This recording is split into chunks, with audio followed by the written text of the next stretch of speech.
noite a todos. Uma ótima noite. De quarta-feira.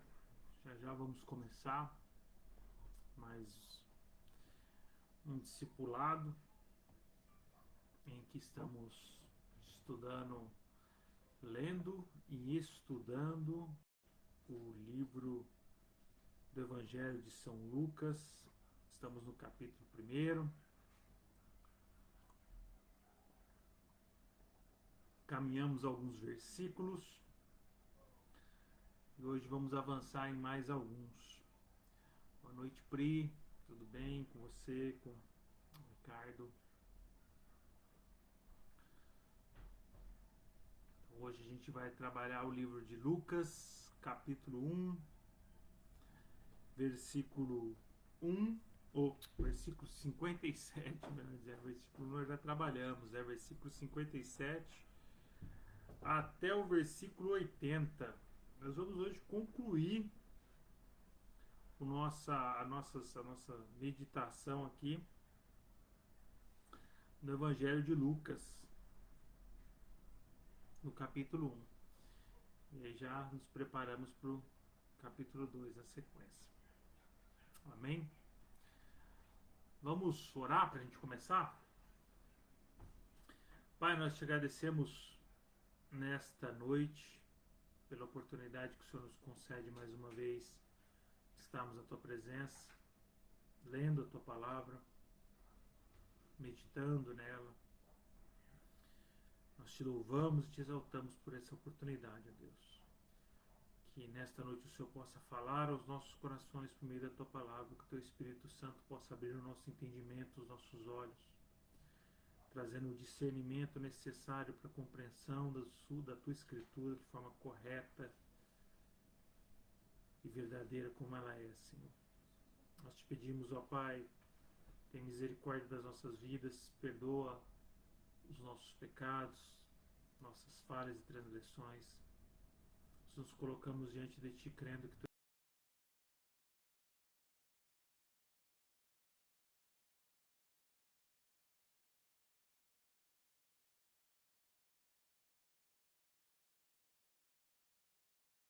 que nos salvou e nos justificou. Em nome de Jesus, ó Pai, nós Te pedimos nessa noite. Fala conosco por meio da Tua palavra e ensina-nos por meio da Tua palavra. É o que nós Te pedimos, crendo que o Senhor é poderoso para realizar. Em nome de Jesus. Amém e amém. Amém, queridos? Vamos lá, então? Nós estamos, então, alguns dias já, 4 semanas já, meditando no livro do Evangelho de São Lucas. Passamos por alguns versículos, né, do versículo 1, capítulo 1, versículo 1, até o versículo 56. Na quarta-feira passada, falamos sobre o fato de quando Maria foi visitar a Isabel, sua parenta, a respeito do fato da informação que ela tinha de que a sua parente Isabel estava grávida. Falamos também sobre o cântico de Maria, essa exaltação a Deus, esse canto maravilhoso, esse cântico maravilhoso que Maria, movida pelo Espírito Santo, proclamou em respeito a tudo aquilo que Deus estava fazendo na vida dela, realizando na vida dela. E agora a gente chega na parte, vamos dizer assim, as duas partes, as partes finais desse capítulo de Lucas, capítulo 1, capítulo longo, né, 80 versículos. Chegamos nessa parte final, em que nós vamos ter aqui o nascimento de João Batista e também o cântico de Zacarias. Então nós tivemos o cântico de Maria, alguns versículos atrás, e agora nós vamos ter o cântico de Zacarias logo na sequência. Deixa eu só mudar um negócio aqui. Estou vendo que está dando uma oscilada boa aqui no Instagram, então eu coloquei no 4G para ficar melhor. Qualquer coisa, vocês vão me informando. E agora nós temos o nascimento de João Batista. Então hoje, o que a gente vai fazer? Um pouco parecido com o que a gente fez na quarta-feira passada. A gente vai dividir a leitura em duas partes. Então nós vamos ler a primeira parte, falar um pouquinho dessa parte rapidamente, e depois a gente gasta um pouquinho mais de tempo na segunda parte. Vamos lá então. Lucas capítulo 1, versículo 57, a gente vai ler até o versículo 66. Diz o seguinte: a Isabel cumpriu-se o tempo de dar à luz e teve um filho. Ouviram os seus vizinhos e parentes que o Senhor usara de grande misericórdia para com ela e participaram do seu regozijo. Sucedeu que no 8º dia foram circuncidar o menino e queriam dar-lhe o nome de seu pai, Zacarias. De modo nenhum, respondeu sua mãe. Pelo contrário, ele deve ser chamado João. Disseram-lhe: ninguém há na tua parentela que tenha este nome. E perguntaram por acenos ao pai do menino que nome queria que lhe desse. Então, pedindo ele uma tabuinha, escreveu: João é o seu nome. E todos se admiraram. Imediatamente a boca se lhe abriu e, desimpedida a língua, falava louvando a Deus. Sucedeu que todos os seus vizinhos ficaram possuídos de temor e por toda a região montanhosa da Judéia foram divulgadas essas coisas. Todos os que ouviram guardavam-nas no coração, dizendo: que virá a ser, pois este menino? E a mão do Senhor estava com ele. Então essa é a primeira parte dos versículos que nós vamos ler aqui. O que a gente tem aqui é uma introdução ao nascimento de João Batista. Então nós sabemos como o anjo visitou Zacarias, nós estudamos isso, como o anjo visitou Zacarias no dia em que ele estava servindo no templo, um dia específico, e que naquele dia ele anunciou a Zacarias a respeito do nascimento do seu filho. E houve ali uma desconfiança de Zacarias por motivo da sua esposa ser estéril e ambos já serem de idade avançada.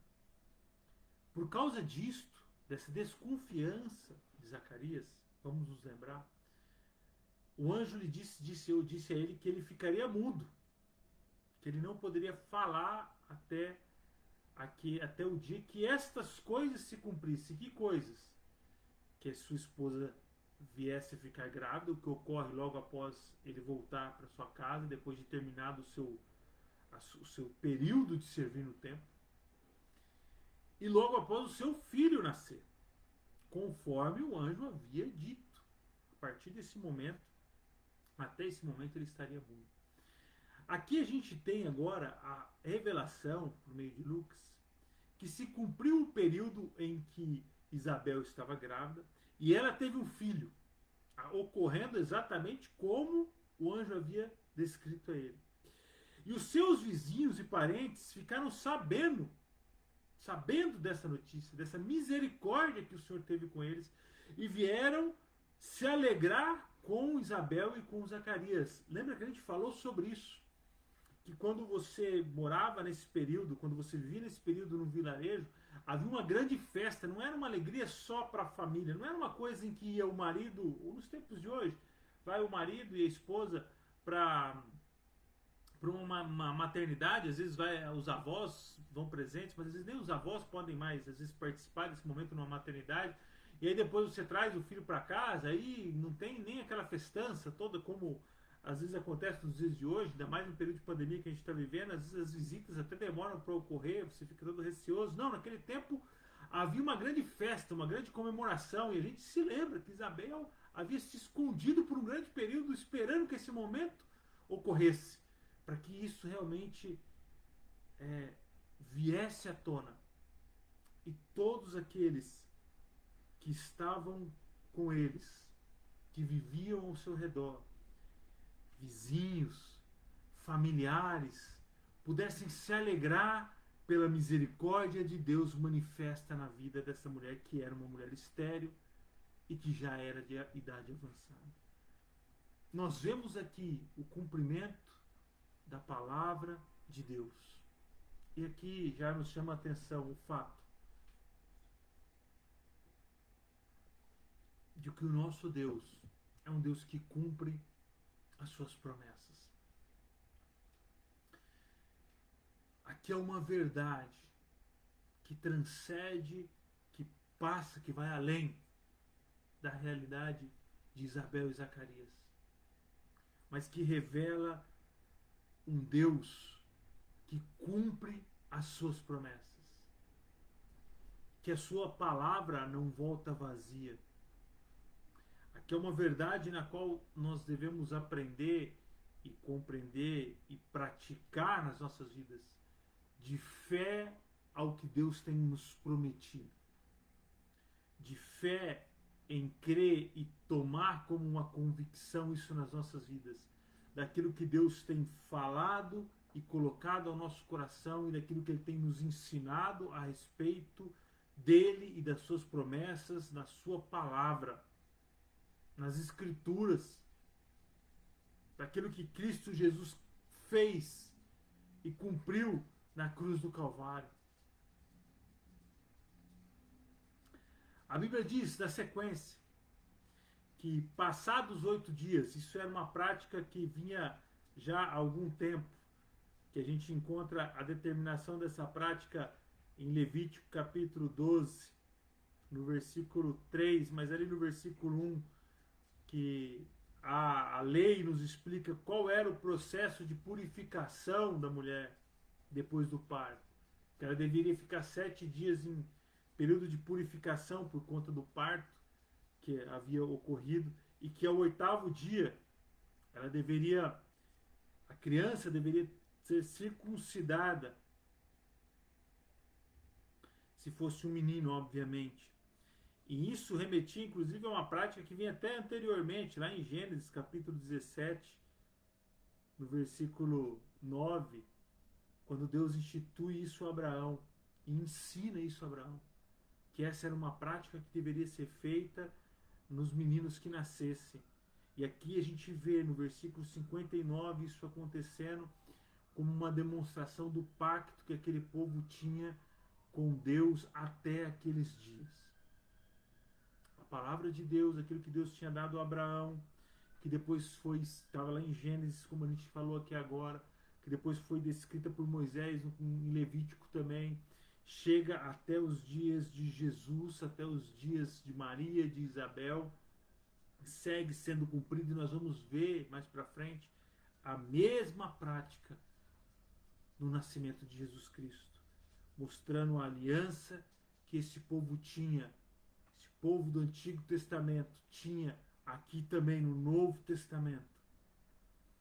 E o versículo 59 vai nos dizer que aquelas pessoas que estavam festejando e se alegrando com Isabel queriam dar um nome para aquele menino de Zacarias, porque era uma prática comum que o filho tivesse o nome do pai, ou se não do pai, de alguém que fizesse parte da família, como uma memória, como uma homenagem que se fazia. Então você tinha Zacarias, filho de Zacarias, e assim por diante. E era o que era normal. E como Zacarias não conseguia falar, porque estava mudo para dizer o nome da criança, a mãe, ouvindo esses burburinhos, e aqui é muito interessante, porque a gente já falou sobre isso, como Lucas vai tratar o papel das mulheres e dos que não eram contados, dos que não eram levados em conta, né, dentro desse contexto judaico da época. Nós aqui temos a mãe se levantando contra, dizendo não, seu nome será João. E as pessoas começam a questionar a própria mãe. mãe da criança.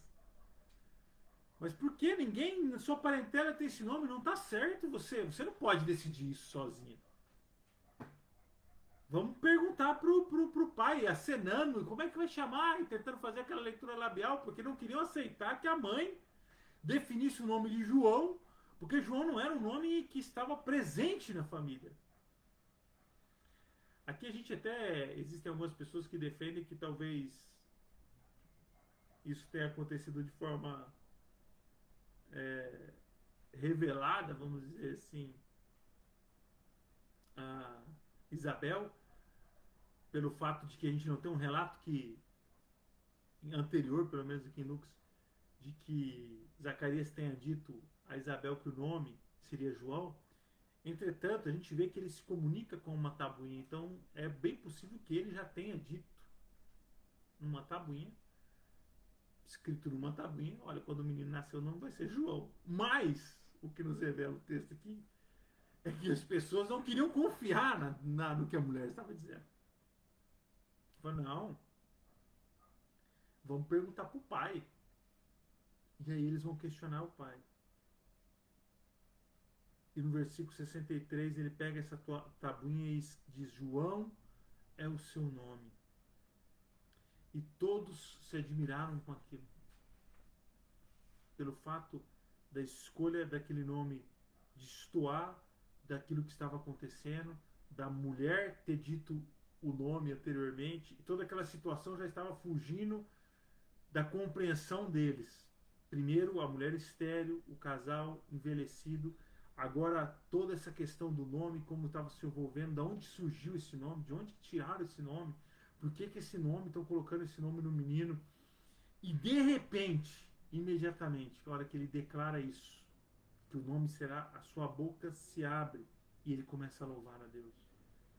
E toda aquela situação envolvendo todo esse mistério que estava em volta do nascimento desse menino, desde a concepção dele, a escolha do nome, o fato do pai não poder falar até aquele momento, mas a partir do momento que declara o nome, as coisas começam a fluir de uma forma que destoa toda a normalidade. E as pessoas começam a perceber que aquilo que está acontecendo não é normal. Nós não estamos tratando de uma criança qualquer, nós estamos tratando de um fato qualquer, de um nascimento qualquer, mas coisas sobrenaturais, coisas que fogem do comum estão acontecendo naquele lugar. Já como um sinal daquilo que está por vir.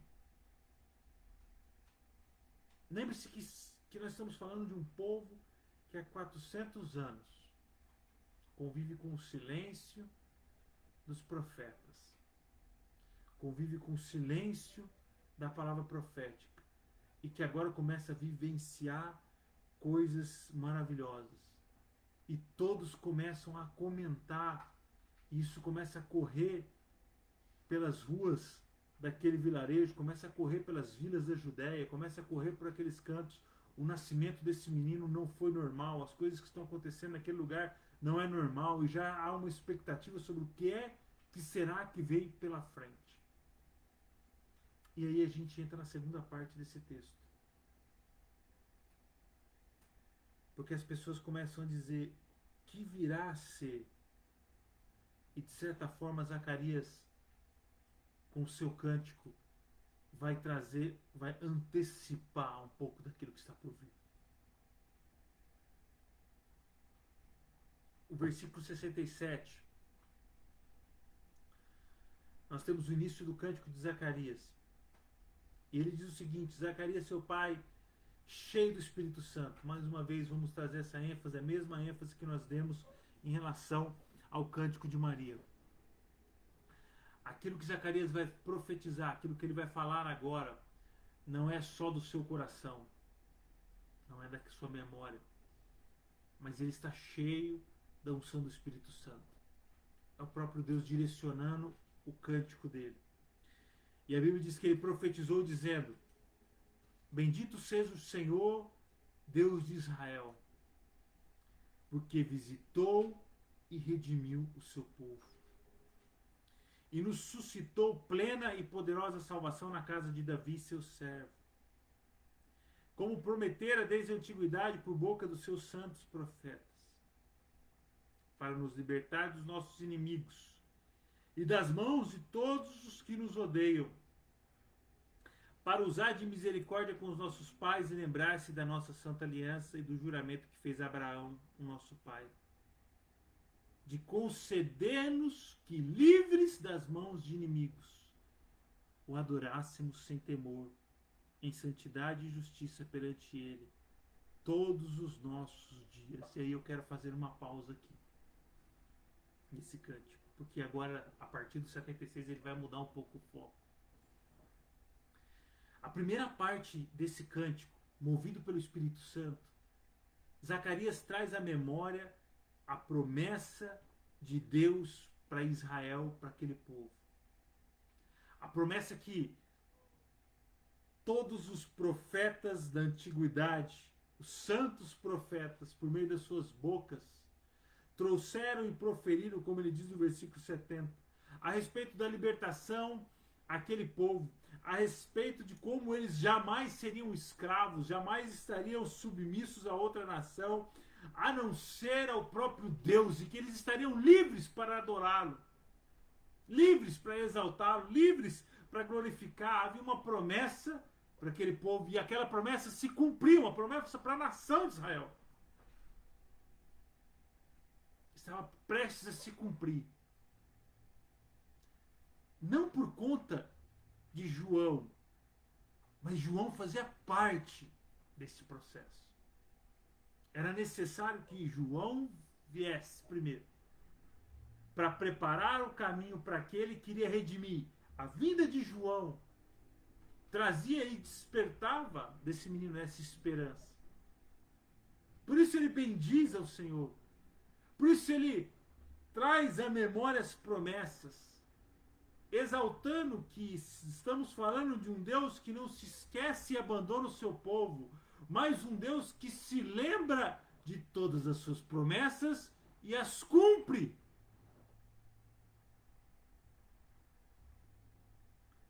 Em um tempo de tantas fake news e verdades subjetivas, em um tempo que vivemos em que há uma confusão em relação ao que é a verdade,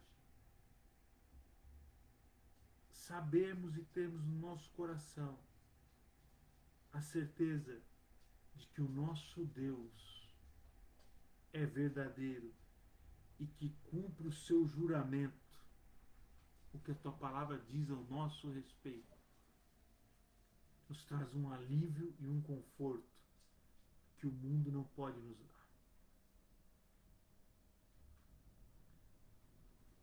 Zacarias traz à tona aquilo que estava tipificado no Antigo Testamento a respeito do que seria a redenção, do que seria a libertação, do que seria o fato de serem santos e justos e de poderem adorar sem temor a Deus, livres de todo jugo,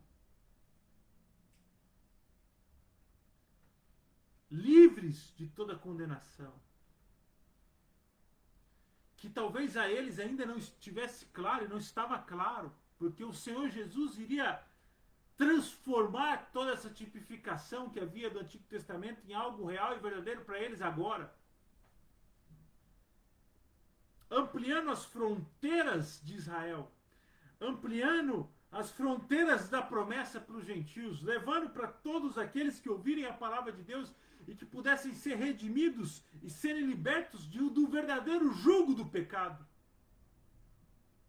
que nos condena e que nos prende e que nos amarra e que nos impede de vivermos a graça de Deus. Ele fala da misericórdia e da graça que há de ser manifesta pelo nosso Deus por meio de Cristo Jesus. A segunda parte dessa adoração começa no versículo 76. Quando ele agora direciona a sua adoração, ele tira a sua adoração a respeito dessas promessas e aponta agora para o menino que acaba de nascer. Ele diz assim: tu, menino, serás chamado profeta do Altíssimo, porque precederás o Senhor, preparando-lhes o caminho.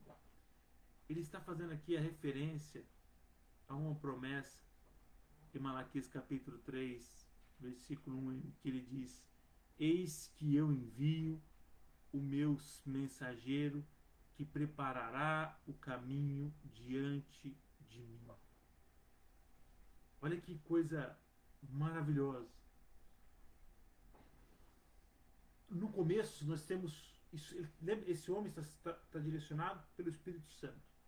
No começo nós temos esse homem recebendo um anjo, a visita do anjo.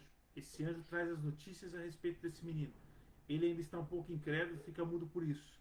Agora nós estamos diante de um texto, versículos anteriores, em que a promessa que havia sobre esse menino, sobre o nascimento dele, se cumpre.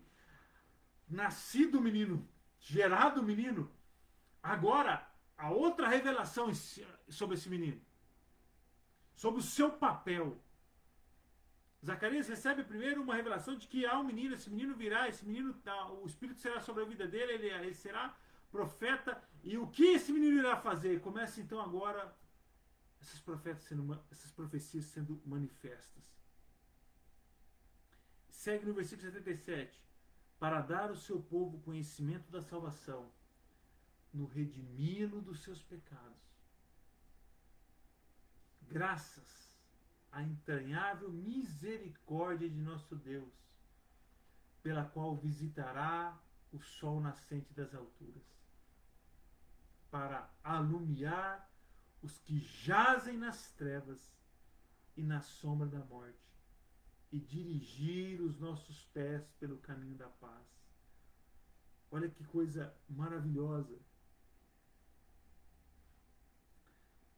que o profeta traz mais, ele faz mais uma referência que Zacarias traz, ele faz mais uma referência agora ao profeta Isaías, no capítulo 9, no versículo 2, quando ele diz: o povo que andava em trevas viu grande luz, e aos que viviam na região da sombra da morte resplandeceu-lhes a luz. O Espírito Santo começa por meio de Zacarias conectar as profecias que haviam por meio dessas vozes proféticas que ele acabou de cantar na sua primeira parte do cântico, trazendo referência a respeito do que está por acontecer. Este menino é o menino que vai preparar o caminho do Senhor, como Malaquias descreveu.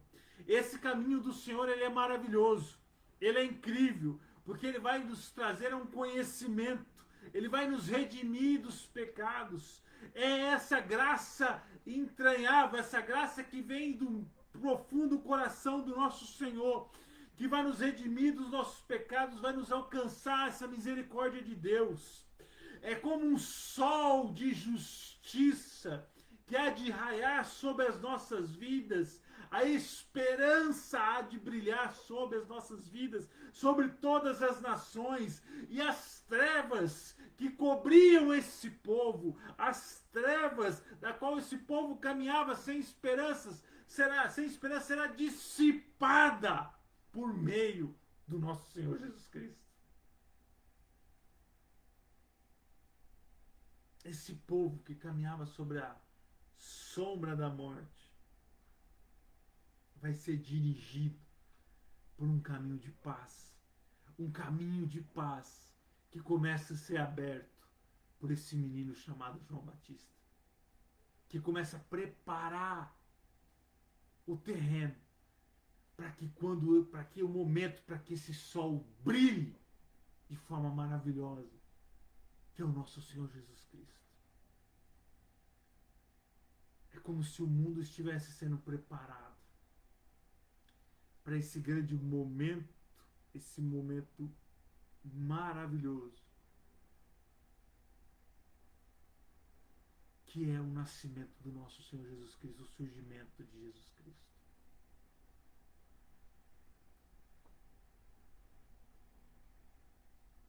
É incrível que quando nós observamos esse texto,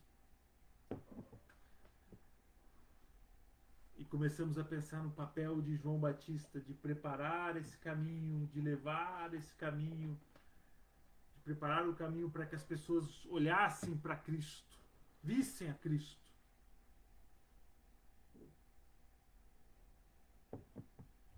Nós começamos também a perceber que coisa maravilhosa e linda é o papel que cada um de nós, filhos e filhas de Deus, que nós temos de proclamar o Evangelho com essa intensidade aqui, com esta verdade. Quando nós pregamos e falamos de Cristo Jesus para os outros, é esta verdade que precisa estar no nosso coração. De que nós estamos de alguma forma sendo instrumentos de Deus para levar ou para mostrar, para resplandecer, para ajudar que as pessoas possam enxergar pela graça do Espírito Santo o nosso Senhor Jesus Cristo.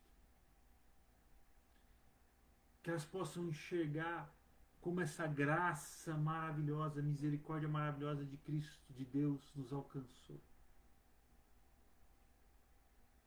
Como esse sol que alumia os que jazem nas trevas um dia brilhou sobre as nossas vidas. Como que a sombra da morte que nos cercava foi dissipada por meio de Cristo Jesus.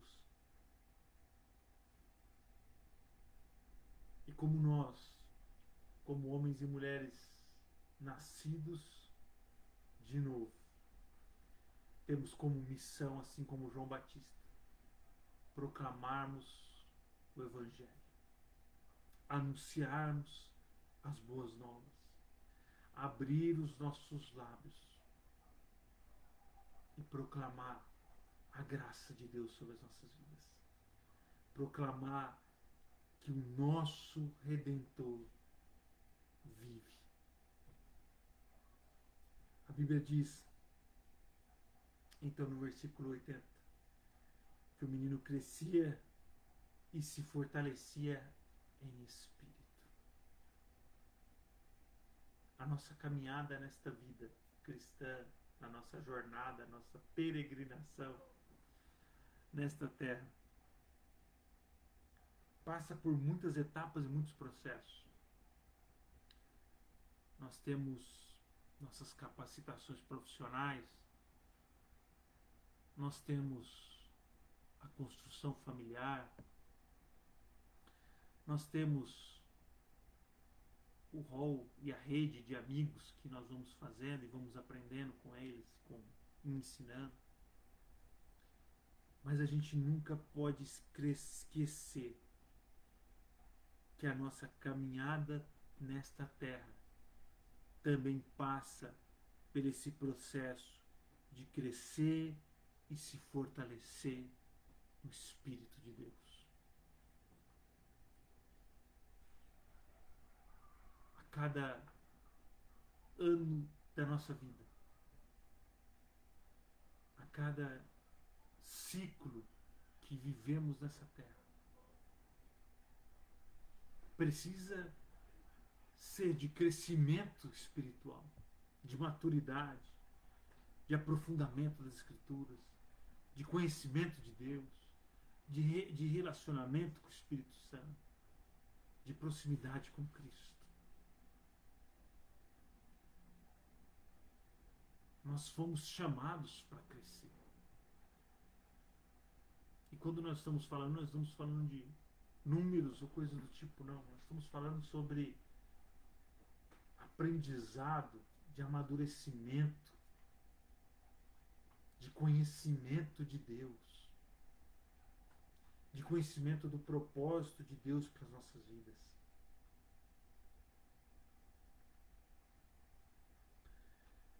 E por fim, o texto se encerra dizendo que ele viveu nos desertos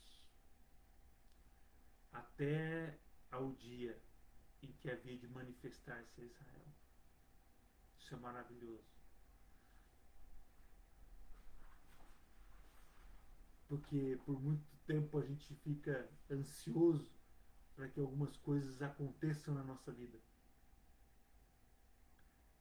E a ansiedade, ela atropela os processos. Atropela os momentos da vida. Atropela o que Deus tem preparado para as nossas vidas. Esse menino, ele foi preparado e foi crescendo.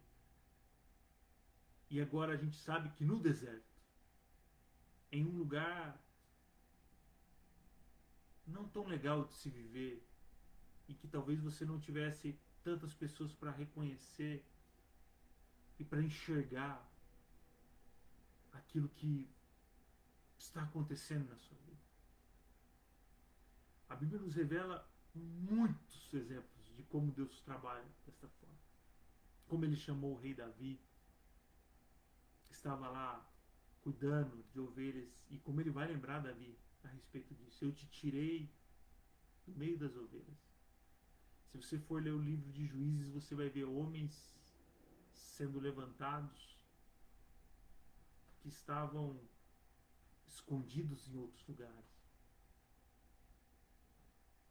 Se você for ler os livro dos profetas, você vai ver homens que às vezes estavam ocupados com outras coisas e não eram enxergados, inclusive, como profetas. A nossa vida, ela passa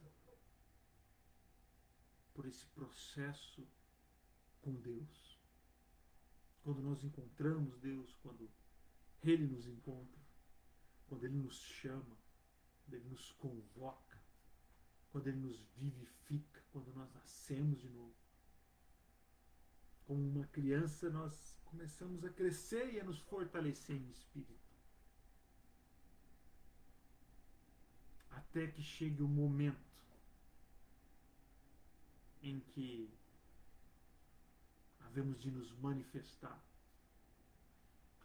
para o propósito maior que Deus tem para as nossas vidas. Que não está vinculado ao conceito de sucesso do mundo, mas ao conceito de sucesso e propósito dos céus. João Batista, fruto de um milagre, nós vamos ler mais para frente. Eu quero só antecipar essa informação para deixar bem clara essa questão do conceito de sucesso. Alguns capítulos para frente, um pouco mais de 30 anos, talvez antes, bem provável que antes dos 40 anos, vai ter sua cabeça decepada por um facínora, por um ímpio. E a sua mãe, por mais que a gente não tenha detalhes disso, mas provavelmente pela pouca idade ainda, talvez até estivesse vivo.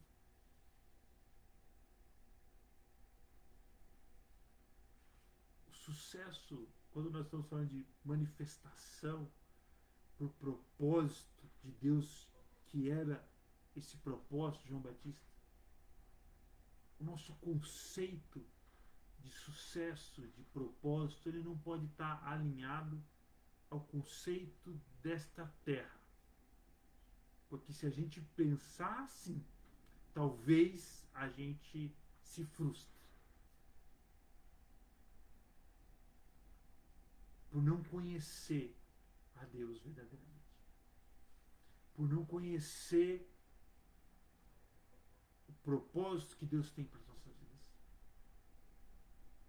A Bíblia nos diz que esse menino era especial. Fez coisas especiais. Cresceu em espírito. Era temido. Tamanha autoridade que tinha. Era cheio do Espírito Santo.